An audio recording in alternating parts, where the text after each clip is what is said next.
अस्सलाम वालेकुम दोस्तों अगर मैं आपसे कहूं कि जो मुर्गियां आपके घर में अंडे देती हैं वो दरअसल एक डायनासोर की औलाद है तो शायद आपको यकीन ना आएगा, लेकिन साइंसी तहकीक यही बताती है कि आज की मुर्गियां दरहकीकत लाखों साल पहले छोटे परिंदों वाले डायनासोर्स की नस्ल से हैं। तो दोस्तों ये डायनासोर मुर्गियां कैसे खत्म हुई, आइए जानते हैं इसको साइंटिफिक तरीके के साथ। दोस्तों तकरीबन 66 मिलियन साल पहले एक बड़ा शहाब साकिब जमीन से टकराया, जिसकी वजह से माहौल में जबरदस्त तब्दीलियां आई। ज्यादातर बड़े बड़े डायनासोर्स खुराक की कमी, मौसम की शिद्दत और दीगर मसाइल की वजह से खत्म हो गए, लेकिन सब डायनासोर खत्म नहीं हुए। कुछ छोटे परिंदों वाले डायनासोर्स जो हवा में उड़े या दरख्तों में छुपने के काबिल थे जिंदा रह गए। दोस्तों साइंसदानों को एक आर्क्योपेट्रस नामी कदीम जानदार की बाकियात मिली जो तकरीबन 150 मिलियन साल पहले जमीन पर मौजूद था। ये न सिर्फ डायनासोर जैसा था बल्कि इसके बाजुओं पर पर भी मौजूद थे जिनसे ये उड़ने की इब्तदाई कोशिश करता था। रफ्ता रफ्ता ये मखलूक मुख्तलिफ अर्तकाई मराहल से गुजरकर जदीद परिंदों में तब्दील हो गई। दोस्तों कहा जाता है कि तकरीबन 8000 साल पहले इंसानों ने रेड जंगल फाउल नामी एक जंगली परिंदे को पालना शुरू किया। यही परिंदा आजकल की घरेलू मुर्गियों का जद्दे अमजद समझा जाता है। अर्तकाई अमल और इंसानों की मखसूस नस्लों की अफजाइश ने मुर्गी को वो शक्ल दी जो आज हम देखते हैं। लेकिन दोस्तों यहाँ पर सवाल यह है कि क्या मुर्गी वाकई डायनासोर की नस्ल है? अगर ये डायनासोर की नस्ल है तो इसकी शक्ल डायनासोर से क्यों नहीं मिलती? लेकिन दोस्तों ये बात साइंसी तौर पर साबित हो चुकी है कि मुर्गियां और दूसरे परिंदे,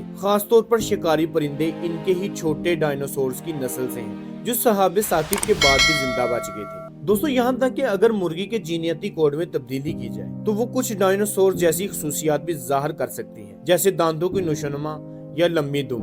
दोस्तों अगरचे बड़े और खौफनाक डायनासोर जैसे टी-रेक्स खत्म हो चुके हैं मगर इनकी नस्ल खत्म नहीं हुई।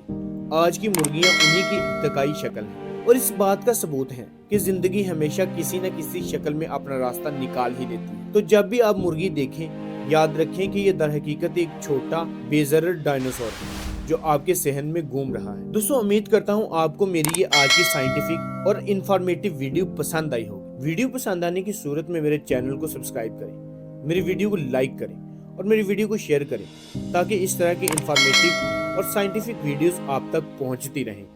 मिलते हैं अगली वीडियो में, तब तक के लिए अल्लाह हाफिज।